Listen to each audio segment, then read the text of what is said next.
twongeye kubasuhuza mwebwe abakurikirana Bombo TV. Tibutse gukora subscribe mwebwe abari hanze y'igihugu cy'u Rwanda ndetse n'imbere mu gihugu cy'u Rwanda. Uyu munsi turibuze kuganira ku nkuru y'urukundo. Ndaje gato yanze mbanze mbagezeho iyo nkuru.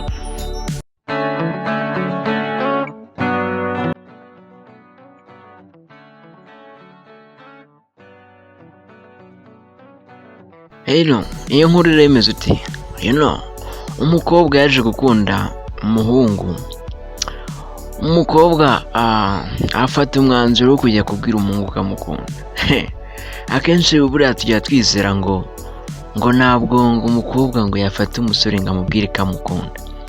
Umukobwa yakundaga umuhungu ariko umuhungu akabona akunze kuba yihugiye mu bintu byinshi byiwe.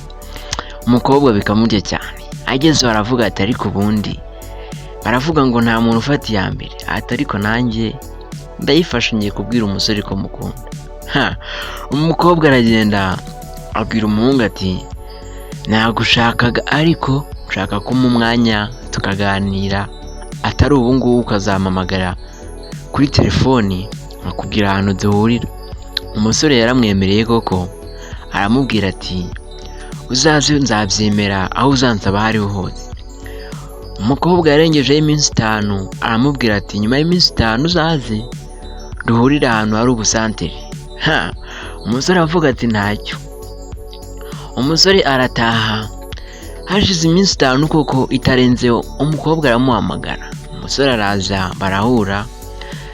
Kenshi ko bajya bavuga ngo umusore ntusohokana umukobwa. Umukobwa yaraje azana n'ikintu cyo kunywa.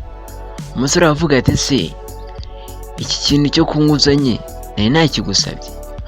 Umukobwa yivamo baravuze ati ariko sheri, ubu ngubu nari kuza gutyo gusa mbizi nuko iri zuba ryari ryakwishe. Umusore arahita avuga ati uvuze ngo iki? Ati se kandi icyo washakaga kunyita n'izina sheri? Ati se ibyo nibyo watinye? Ati baze ko ku nshuro yanjye ya kabiri tubashije kuba twaganira uhise uvuga izina sheri. Ati ariko buriya mu busanzwe izina sheri ni izina rusange ndetse yewe n'izina bakwita umuntu w'inshuti yawe uwo ari we wese, ariko atari umukobwa mugenzi wanjye. Umuhungu wa nawe aramubwira ati umenye ko nanjye ntabwira umusore mugenzi wanjye ngo sheri, ngomba kubibwira umuntu tudahuje igitsina. Umuhungu ati ariko mu by'ukuri hari ikintu wampamagariye kandi nkeneye kukimenya. Umuhungu atega amatwi umukobwa aramubwira ati ubusanzwe mu buzima bwanjye nkunze kubaho nishimye, nkunze kugira inshuti nyinshi, nkunze kwishima gake cyane, ariko iyo ndi kumwe nawe biba byarenze 100 ndetse yewe nabyita ko biba byasendereye. Umukobwa abwira umuhungu ati urebye icyo nashaka kukubwira nuko nshaka kuguhorana mu nshuti zanjye, ukazaba umuntu urenze inshuti yanjye, ukazaba umuntu tuzahorana igihe cyose. Umuhungu arikangamo. Umuhungu ubwo ngubwo yari afite undi mukobwa yakundaga. Umuhungu aramubaza ati uvuze ngo iki? Umukobwa aravuga ati ibyo mvuze wumvishije nibyo, uko niko kuri.